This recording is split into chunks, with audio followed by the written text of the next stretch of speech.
Tiens, tu vas venir t'asseoir sur le bord là, ma grande. Comme ça. Tu te tiens bien droite. Tout droit, tout droite. Et puis alors, moi je te tiens les épaules et tu vas tourner ta tête comme si tu voulais voir ta maman. Tu tournes ta tête par ici. Voilà, c'est très bien. Tu fais la même chose de l'autre côté. Voilà, elle tourne beaucoup mieux à droite, hein, ça c'est clair. Tu reviens et là, tu mets un petit peu la tête en arrière, un petit peu en regardant bien au-dessus de toi. Et là, elle est plus courte à droite. Donc ce qui explique, enfin ce qui va bien avec les ARP qu'on a trouvé, avec la rotation de la tête. Donc si elle est en forme tout à l'heure, on fera le son en essayant de trouver si au niveau du cou, on a une solution. C'est très bien. Tu sais, maintenant j'aimerais bien te voir torse nu, il faudrait que tu enlèves ton petit truc. On le voit, cette manœuvre de convergence podale est tout à fait instructive. D'abord au départ, on constate une hypertonie des rotateurs de hanche à droite. Cette hypertonie s'améliore avec le bras gauche tendu, mais aussi avec les bras ouverts, les bras vers le haut, ou les bras vers le plafond, c'est-à-dire vers l'avant, si le sujet était debout. Ceci confirme a priori qu'il s'agit d'un SDP, une dysfonction proprioceptive de type gauche. En clair, si on doit modifier la bouche, les yeux, le pied, la stimulation sera plus forte à gauche. Mais on constate aussi que lors de la rotation de la tête à gauche, le réflexe au niveau du tonus des membres inférieurs est inversé puisque l'hypertonie persiste et même augmente à droite. Alors il va falloir chercher l'origine de cette ARP et c'est donc ce que l'on va faire dans la suite de l'examen après avoir vérifié la rotation et l'extension de la tête qui nous montre une rotation limitée plus courte à gauche alors que l'extension est plus courte à droite. Cet aspect plus court en hétérolatéral confirme bien, si ça en était besoin, la présence d'un ARP. A noter aussi que le fait que l'asymétrie du tonus des rotateurs s'améliore avec les bras vers le plafond, vers le haut, ouvert et à gauche, nous laisse supposer que si on doit prescrire des prismes, leur base sera en supéro externe, ce qui était déjà suspecté grandement par la manœuvre de Bieszczowski qui montrait, nous l'avons vu avant, une hypertonie des muscles obliques inférieurs.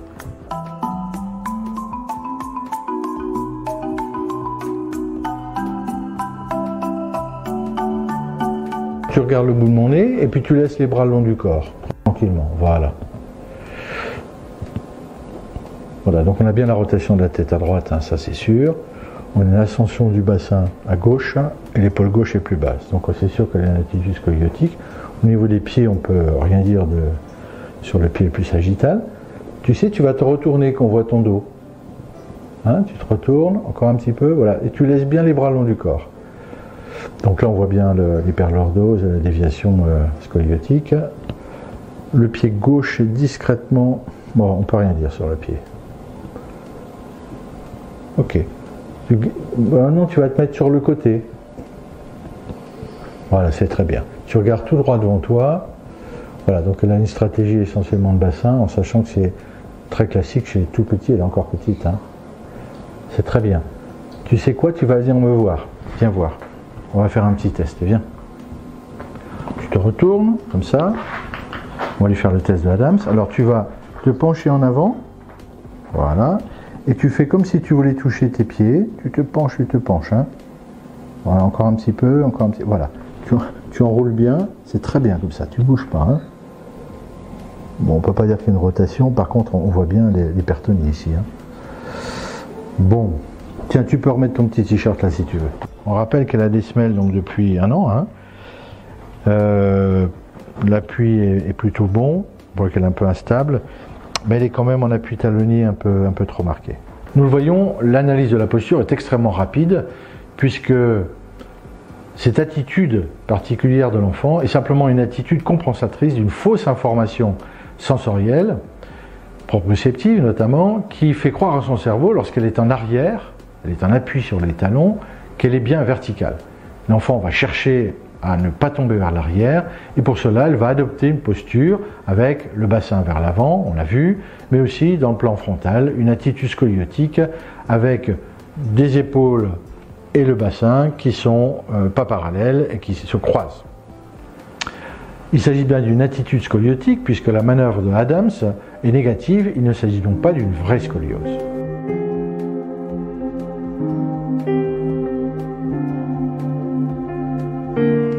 Alors à ce stade, on va essayer de comprendre d'où viennent les ARP.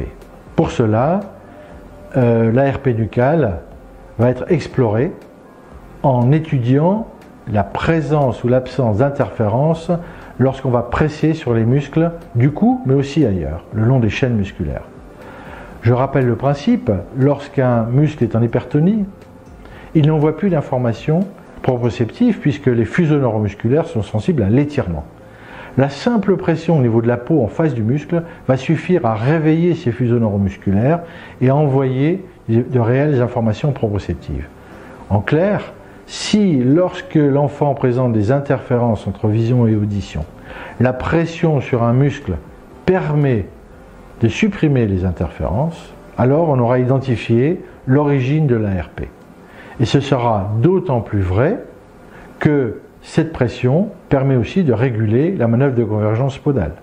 Donc on va reprendre la recherche des interférences auditivo-visuelles, modifier les muscles paravertébraux, et puis on va ensuite, si on trouve le bon muscle, refaire la MCP avec la même pression. Ce que je vais faire, c'est que je vais toucher un peu ton dos pour savoir s'il y a des endroits où quand je presse, tu vois tout le trait rouge. Ça marche ?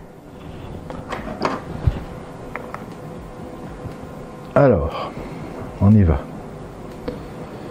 Tac et tac. T'entends les petits bruits là, hein? Tiens, tu t'approches un tout petit peu. Voilà. Tu regardes bien là-bas.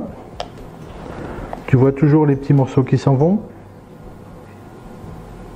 Oui? Il n'est pas encore le parler, hein, tu as le droit de parler là.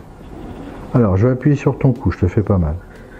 Quand j'appuie ici, ça s'en va encore ou pas? Oui? Tout s'en va, catastrophe. Et quand j'appuie ici, ça s'en va encore ou pas? Tu vois tout? Tu vois toujours tout, c'est bon? Oui?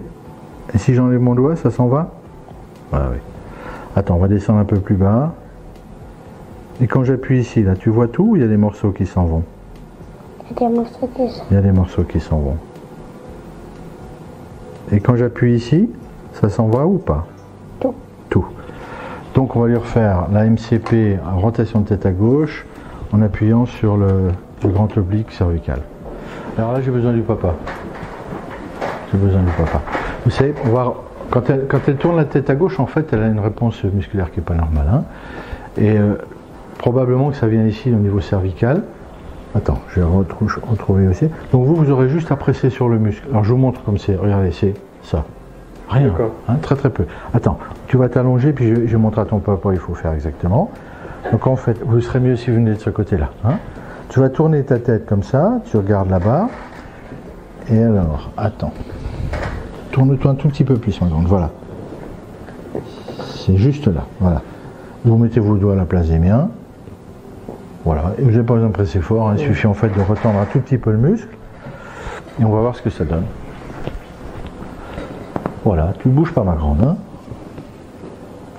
Et là, ça fonctionne parfaitement. Mais étant donné le lien entre les muscles oculaires et les muscles cervicaux, on n'a pas besoin de s'énerver sur l'ostéopathie, on va déjà mettre les prismes. Probablement que ça va se lever, on verra.